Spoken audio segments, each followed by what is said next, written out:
Hey, this is Bruce Cook, and wanted to show everybody a little experiment that I'm trying out. This is to see if it is possible to actually overwinter plants outside. Because I stated in my previous videos that I have no room to be putting anything into my bedroom. So I don't have room, and I'm not trying to turn my bedroom into a jungle again like I did a couple years back. So I don't know if this is going to work. It might not. But as you see, I've gotten a lot of work done in here. Just showing you around. So I got all the plants that I'm not trying to save. I actually have them all tossed behind the fence, behind where that tire is on the fence, where I usually shoot paintball guns at when I do my other videos. You'll see like a big pile of leaves behind that tire. That's the lower tire down there. You can see just behind that fence. There's a mountain of plants stacked up, and that is all the pepper plants I didn't save. So I did select some of the plants. I do have labels in them. I'll go over everything that I have done. So as you can see, I've cut them down just like you would if you were overwintering them. I made sure to cut the plants down just above where they branch out. I did cut them at an angle as well, got rid of all the leaves. Now what I had done was, as I was pulling the plants out of their containers, the ones that I threw behind the fence, I did shake out all of the soil that was in the containers, and I made a big pile of it right here.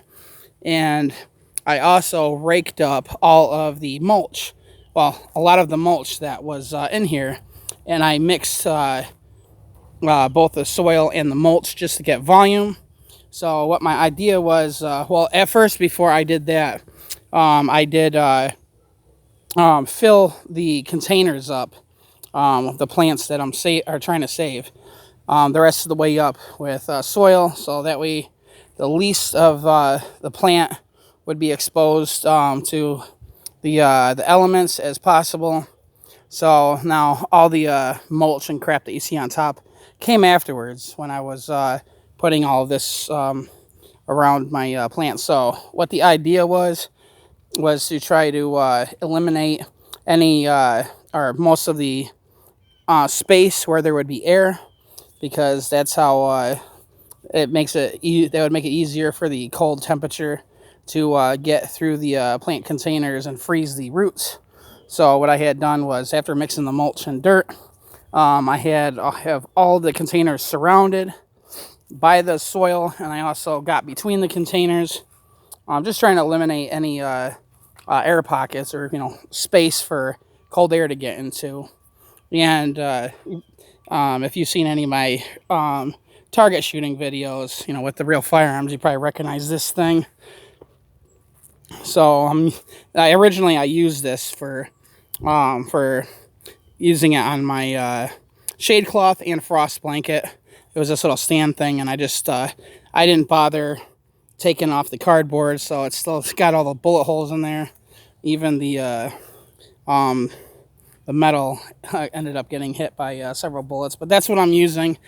I'm going to be using this PVC, this 1-inch PVC pipe, just like I did last year and the beginning of the season. Or it was all in the beginning of the season. I'm going to be using that to drape this frost blanket over. So I will be hitting all this up with water. So because the cold temperature will get through drier soil and freeze the roots a lot easier. If it's dry, so you want to wet it. That's something I've learned from other gardeners on YouTube that show how to do these things. Roots will freeze a lot easier when the roots and soil are dry.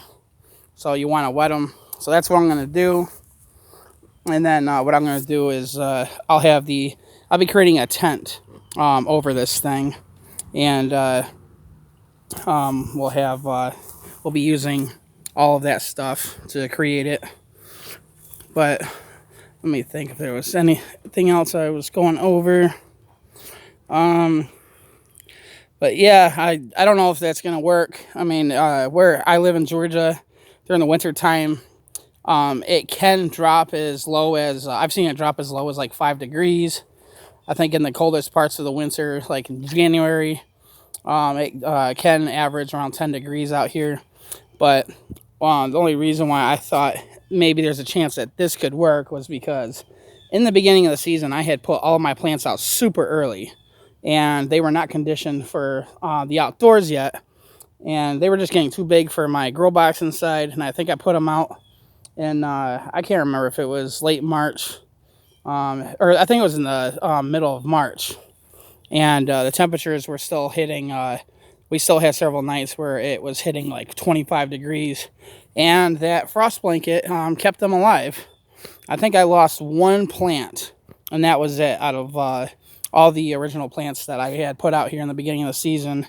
But it kept those young plants alive, and these things are more conditioned for the outdoors, not necessarily like super cold weather, but more conditioned than those new plants that I had put out here in the beginning of the season. And also, I'm utilizing all this soil and stuff to try to prevent cold temperature from easily getting to my plant containers. So we're going to give that a try because, I mean, like I said, it might not work. But hey, you know, if I get lucky and this works, then it's something I'll know I can do the next season after that. And it might help some other people. But now, the only plants that I did not mess around with were the Ricotta Ahilargos.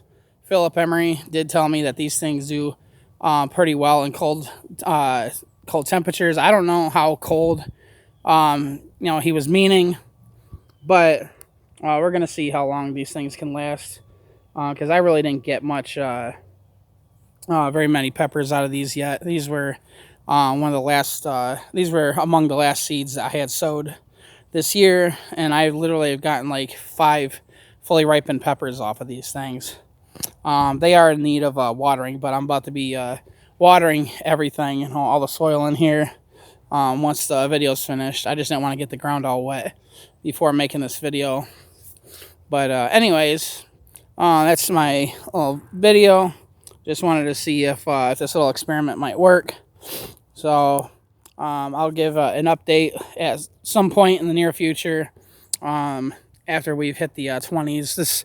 Tonight and tomorrow night, it's supposedly getting as low as 28 degrees.